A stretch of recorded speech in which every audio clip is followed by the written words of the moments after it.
Banyuhay, bagong anyo ng buhay. Ang pagbabago ng buhay ng isang tao sa paglipas ng maraming panahon ay madalas na mahirap mangyari. Ang malaking pagbabago ng buhay mula sa kasalanan patungo sa banal na pamumuhay sa tao ay isang imposibleng bagay. Banyuhay, bagong anyo ng buhay.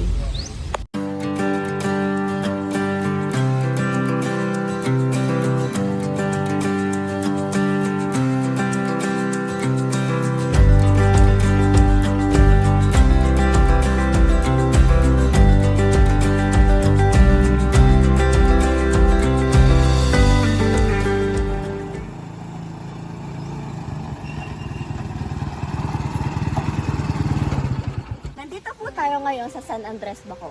Ang San Andres, Baco ay isa sa mga barangay ng munisipyo ng Baco. At kung titingnan, ito ay parang isang sityo lang.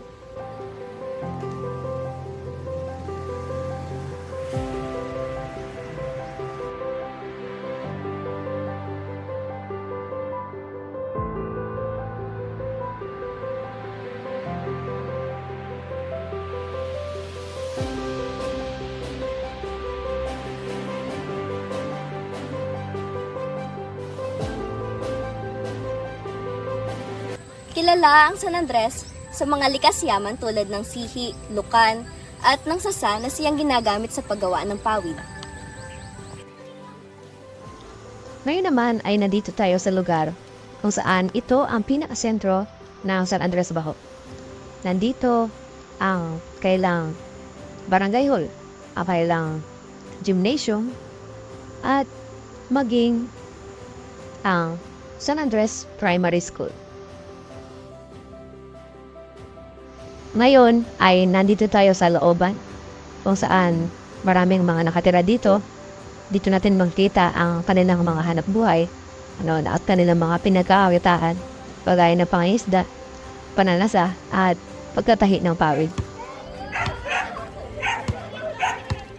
Kuya, Ito po. ano po yan? Kasa po. Saan po yung kinuha mo? Bali, yan po. Kinukuha po namin tala sa kasasahan po. Paano niyo po yung ginagamit? Sa pawid po. Ginagawa pong ganito po, pawid. Para pambubong po sa bahay. Pansamantalang bubong po.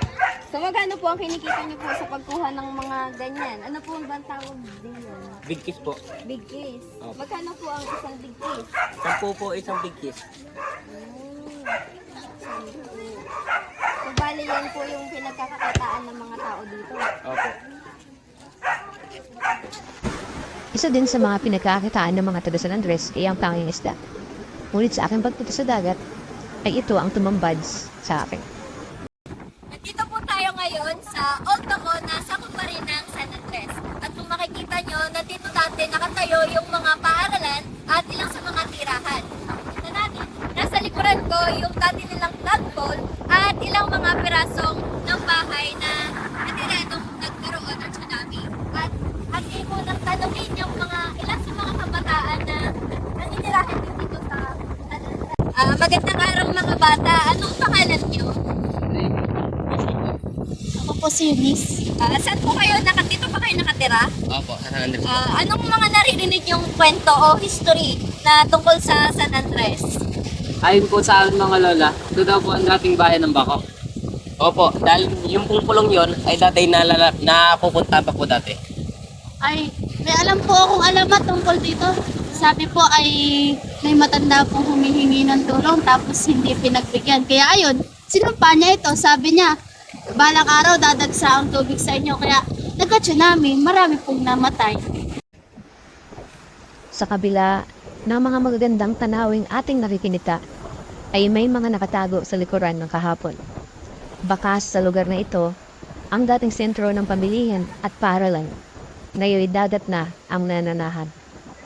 Ito ay dahil sa malupit na tsunami na dulot ng kamatayan at malaking pagkasira ng Old Baco.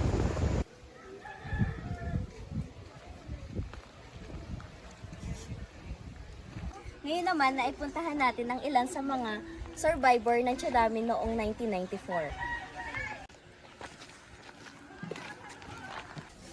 Magandang araw po. Bless po, nanay. Kayo po ba yung mga survivor ng tsunami noon? Oo naman. Yung kasalukuyan na 330, nung lumindol, 330. Biglang lumaki ang tubig, parang nagsakloban, pero hindi ang aming bahay nasakloban ng tubig. Biglang iga. Biglang, mabilis lang po yung nangyari yun. Ano pong inyong ginagawa nun? Nung ako ay lumabas sa bahay, nakita ko ay marami nang patay sa ilog.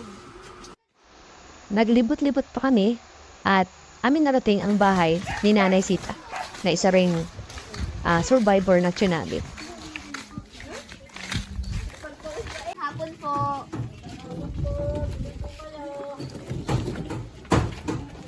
Hello po, nanay. Isa rin po ba kayo sa mga survivors sa tsunami? Nung tsunami yun ito, nandito kami sa kabilang Malaylay. Yung mga namatay doon sa kabila, dito dumagsa sa aming may bahay. Yung minasusan, kasama. Mga ibang patay, mga ibang buhay na nakita namin dalawa. Ay di sinama namin sa amin kahit sila'y basang-basa. Dito na po ba kayo, nanay, nakatira nun? Hindi po. Doon po sa kabilang Malaylay, Kapitan. Doon kami dati nakatira sa Malaylay, sa Karitan. Doon kami din binabible study ni na pastor. Kasama sina Sister Madel, saka si Brother Charlon. Nung madami sila magkakasama. Nung ako na, dahil madami nang aakit sa akin mga, when ay hindi ako sumama, bakit nung sila ay dumating, ako'y madali nilang na lumubog ang aking kalooban. Madami po bang mga nabago sa inyo simula nung kayo nakakilala? Marami na po. Dahil po nung dati ako laging parang may ulitin, magalitin, na sama sinasalita ko. Pero nung makilala ko po si Jesus Cristo, ako malaki na nagbago. Pati po nung buhay po namin, parang iba na rin.